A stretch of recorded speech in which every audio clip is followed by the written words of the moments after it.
fan, it would be unbelievable for both divisions to have all 4 world champions in it. I mean, man, that'd be amazing. Any thoughts on the judge who called the Charlo fight a draw? Yeah, I was surprised. I mean, that's all I can say. So, I don't know which one it was. I don't know the guy, but I think that was not the right card. But it happens in boxing, unfortunately. And I think as long as we're going to be in boxing, we're always going to have once in a while those crazy cards. And I just hope that it's going to become less and less as the judges are going to be held more responsible for turning in cards which really don't properly reflect the fight. And what about when the fighters go to the weigh-in and they weigh a certain weight on the day of the weigh-in, and the night of the fight they become heavier?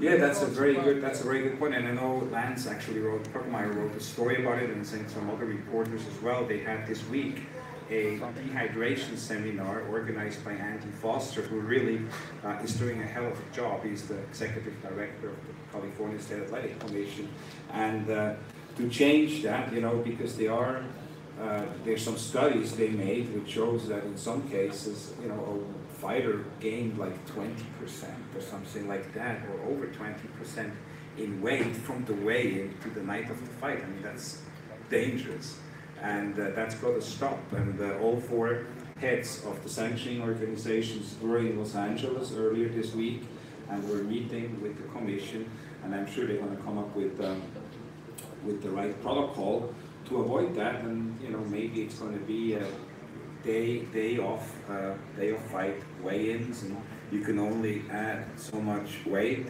and if not, there will be substantial penalties or fines and so on involved. But again, you have to sort of like put that in perspective as well, because if somebody gains more and are you trying to tell me something? The day of the fight, what are you going to do? Cancel the event? And people flew in and they bought tickets, and I mean, how fair is it to the other guy who didn't do anything wrong, let alone all the other guys who are on the card? So you have to do something about it, but you really have to reflect on it. What is the best way to go? Why do you think the crowd reacted so viciously to Joe Abner when he really disrespectful?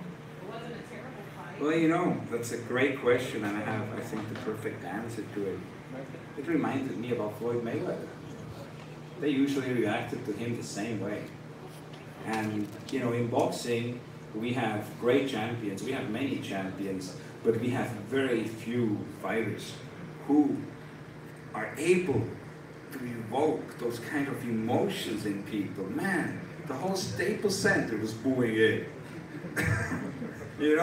And that's really happened at Floyd fights.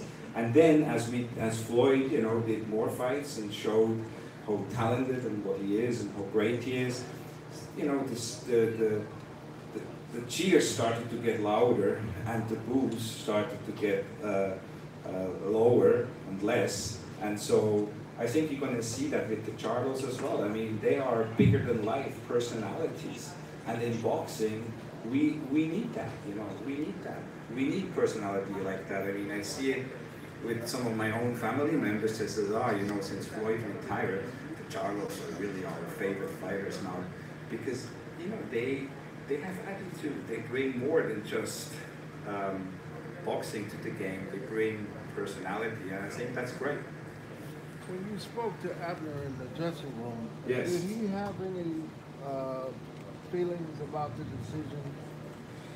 Did he feel like he won the fight? he didn't say. I mean, he didn't say like I felt I won. But you have to realize when you fight 12 hard rounds, and it was some great exchanges, that of course there's a level of disappointment there. And I think the biggest disappointment, one thing which he kept telling me in the locker room several times, his wife and his daughter were sitting there, and he kept telling me, look at my daughter, look at my daughter. And that's the kind of guy he is. It really hurt him to see his daughter there in tears, and I then pulled the daughter aside and had a nice talk with her. And I mean, Abner and Natalie and his daughter, they're like family to me. And So it was difficult to see that, but I think I made sure that everybody in the locker room were cheering them on. And here is the world champion, the Mexican-American superstar who continued to throw punches in bunches. I mean, at one particular exchange, I was counting, he threw like 15 like a 15 punch combination. It's like unbelievable. So hell of a fight. I know it was a hard fight for you. I know it was a hard fight for Abner. You guys gave it all. You entertained the crowd, and both of you can be very happy. And you have your arm raised as the continue to be the world champion. You're the king of LA. You're the king of the division, the featherweight division, and you certainly keep on fighting the best of the best. And you deserve to be, and in many of the riders you already are, in the pound-for-pound best list. So it's a pleasure to introduce you and give the microphone out to the one and only King of LA, Cruz. Thank you guys for always supporting me and for saying all those nice words about me. You know, I always come here and give my heart out to give you guys a great fight and to do my best. So I'm really happy, glad that you guys like the fight, and I'm just happy. Thank you. Yeah, you know, Midas came out smarter, you know. He was more cautious. He was waiting for me, trying to counterpunch me and stuff like that. But like I said, I always have something for that. You know, my dad, he says that whatever style they bring, I have something in response. And that's what we did. You know, we had something in response for that style. And there were times that I didn't listen to my dad because I was trying to please the fans. But but I had to do it. Leo, Abner says he wants a third fight, but you're 2-0 now in this rivalry. Do you think you've closed this chapter for good? Well, you know, the people are the ones to decide. You know, if the people loved it, if they think that it was a close fight and Midas could beat me, if they want it, I'll give him the third fight. But I think, you know, I've already beat him twice. But like I said, I'll give him the third fight if the people want it. Did you dedicate this fight to your father? Yeah, you know, like I said, my dad was a real champion. You know, coming into this fight, he was doing really good and everything. And then, but then the day of the weigh-in and everything, he got really bad. He barely made it to the weigh-in. He had really cramps right in the back. He couldn't really move, and I was worried. I don't know if you guys noticed, but I was you could see that I was kind of worried because my dad was doing really bad. And he had to go to the room, and he stood there all day. He didn't want to show it or nothing, but I knew that there was something wrong with him, but I was sure that he wasn't going to be in my corner. But thank God, you know, he's a hard man, tough man, and he went there to my corner. He was there. We told him not to go, but he was hard, so that's why he's a real champion, and I dedicate this fight to him.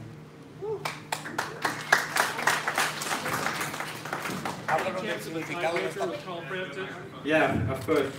You know, I want, like I said, if I beat Midas, I won the fight. I want, you know, unified. If not, I want to make the third fight against Carl Frampton. He beat Don Nito there, so we could make the third fight if the people want it. Right here. Right here. Yep, of course, here in LA. Yeah.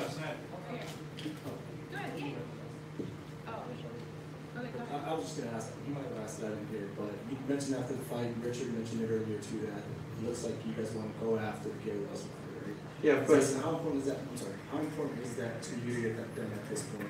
Sorry. You know, I want to be the best. You know, and Russell is one of the champions. Oscar Valdez, another champion. Welsh, he is Billy Selby. So any unification against any of those champions, you know, I'm up for it. I want to prove I'm one of the best, and to do that, I have to fight the champions, unify, and hopefully win all those titles. But you know, the promoter sometimes the fight can't happen, so we have to move to another fight. But whoever they make the fight, I'm ready. So earlier there was a call out between right here from Oscar Valdez today. How much would you want that fight to happen, and how much, you know, do you feel it would be something like this? Both guys, you know, with that Mexican American heritage. Of course, you know, he's a Mexican. He comes forward, throwing out punches. I think it's going to be a great fight because, you know, he has the same style. He comes forward, throwing those big punches. I just have to be really careful because he does, you know, he has power. He goes in with those big hooks. But like I said, you know, I have a response for everything, and I think it'll be an entertaining fight and explosive fight too. Congratulations on winning Thank you. again. You know, you fought guys like Frampton and Mars now who are willing to engage with you, but Gary Russell obviously is a lot different. That's the boxing move. How do you think you would do against that style? No, like my dad, like I said, my dad's a smart man. For every fighter, he knows how to send me. With Gary Russell, you know, timing, he's really fast and everything, but you know, timing beats speed. And I have sparred in the gym with fighters that are really fast, and I do good against them because, you know, I know how to fight them. Every time they throw, I go first, and, you know, I think with my pressure, you guys saw, I don't know if you guys saw, but when Joseph Diaz was pressuring, he worked the body, you guys could tell that Gary Russell went down, you know, he wasn't throwing with power. His speed wasn't there no more, but then Joseph stopped, and that's when Gary Russell kept. So I think with my pressure working the body, I think I could adjust and beat Gary Russell. Is that the fight you want next? That one or any unification, you know, Gary Russell, he's a WC. There's Oscar Valdez, Welsh, or you know, any. I'm ready for whoever the fans want. Leo over here. Yeah. Leo, when you know your dad's going through stuff, like you said last couple of days, can you tell in the fight, in the corner, if he's feeling pain, or do you notice it at all, or is he good at blocking it out? Right there he is, by the way. You know, he's really good at blocking it out, because, you know, he always tries to show me that he's not a taker. He knows that I worry a lot, you know, he knows that I worry a lot. So, even yesterday when I told him, hey, what's wrong, because I could see in his face that he was trying to hide it from me, but I still could tell, and he was like, no, I'm okay. But I knew there was like something wrong with him, but he didn't want to worry because he knew I have a big fight, and sometimes those things make you, you know, do worse. But, you know, I did better because of him, to make him, his hopes up and to make him feel better. So, because every time he sees me do good, and I knew a victory was going to bring his hopes up, and hopefully it did. Leo, háblanos del significado de esta victoria y si le dará la revancha. Esta victoria fue para mí muy grande, será otra que me sigue moviendo mi carrera para arriba. Y si la gente la quiere, podemos hacer la tercera. Yo lo dije, si fue una pelea cerrada y que la gente le gustó, emocionante, por mí estoy dispuesto a dar la tercera o la pelea que venga, la que sea. Well, did you think that you had hurt him in the 7th round and that you could have taken him out at that point? And also, how different was this fight than the first one? You know, like I said, I was a little bit smarter. I was, you know, trying to, you know, for him to come in and I'll step back and I'll use my reach more. I wasn't staying inside that long, you know, I was trying to box him, pick my perfect shots, and, you know, Matt is a tough fighter, you know, he could take some punches, and I got him some good shots, but he could take them, he know how to survive, you know, he know how to survive, so it was, you know, tough to hurt him, and, you know, he's a great fighter. Leo, you stated before this fight, you know, if you win, you're going to try for a unification bout, but if you weren't able to get that, you'd move up to 130. Any thoughts on that, and who would be your first opponent at 130 if you wouldn't be able to get any of the unification bouts? Whoever gives me the opportunity, you know. I think there's Rashad, there's I think Germanda, he's the champion, and there's some other champions, but whoever gives me the opportunity, no matter who, I just want to look for the 4th title. Leo, you definitely had like a home arena advantage here tonight, and you are a champion, you know, the #1 featherweight champion. Do you want to say like, hey, I just want my fights to be at Staples Center from now on? And hopefully, you know, this is my house. If I could have all the fights here, I would love that fight. You know, sometimes I want to go and fight for other people too. You know, I want other people to see me. But if our fights could happen here at Staples Center, I'll be happy. Thank you. Leo, buenas noches. Antes de saludarte a ti, don José, todo mi respeto y mi cariño, y sabe que lo admiro mucho. Gracias por estar con nosotros. Leo, te pregunto algo familiar porque sé que es lo más importante y quizá lo único para ti, la familia. Sí. En porcentaje, ¿qué tanto pesa el haberle dedicado a tu padre esta noche la pelea y que se haya subido contigo? No, para mí es lo más grande. Mi papá estaba conmigo desde que empecé a boxear. Siempre estaba conmigo ahí, nos íbamos en el bar juntos. Me decía, me pegaba cuando no hacía bien para subir las manos o algo. Que mi papá siempre que esté con mi esquina vale mucho. Yo creo que si no está en la esquina no es lo mismo. No es lo mismo estar sin mi papá. Y me dolería mucho si no hubiera estado conmigo y sería como un golpe a mí y aún no sé si sería el mismo. Okay, one more question, and then I want Leo to rest and spend some time with his father. I think that he served to be on their way home. Okay? Leo, Last over question. here, to your right. I want to express to you my personal thoughts and prayers to you and your father. Thank you. And I want to ask you, throughout the fight, you were throwing quite a number of combinations, and you think you were doing a lot more this time than you were the last time? You know, I just try to do good. I don't know. I thought maybe I did. I didn't feel that I did better than the first fight. I don't know. Hopefully, I did. I always been there for trying to do a good fight. I wonder. I was trying to make sure I was winning the fight, and if I did, hopefully I did. All right, thank you very much, guys. Thank you, guys. A big hand to, Thank you, Leo.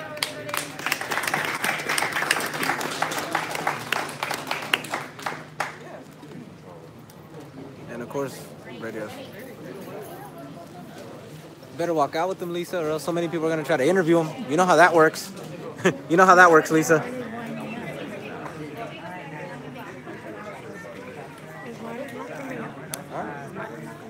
Richard. Richard, is Mara's gonna come out? Is Mara's gonna come out? Mara's gonna come out?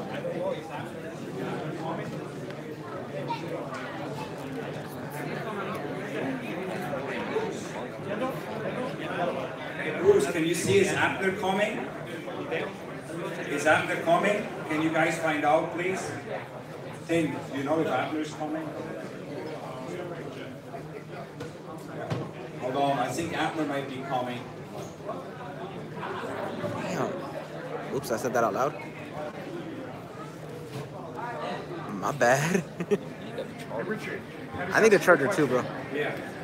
Leo's turning 30 this year. He's been a pro for like 10 years. I'm just curious where you think he fits in amongst some of the 122 and 126 pounders of the last 15 or 20 years, Morales, Barrera, those kind of guys. You think he would have acquitted himself well against those guys? I think he would have, I think he fits right in. He has a tremendous reach. And I think the reach tonight is really what gave, Abner some problems as well, if you can say problems. No. When you're taking a dump and it doesn't want to come out. Yeah, I think the reach was really where it was difficult. But anyway, thank you all for coming, and I'll look forward to seeing you soon. And for the next big I guess one, no here's Abner. Staples Center, okay? Thank you. I guess no Abner.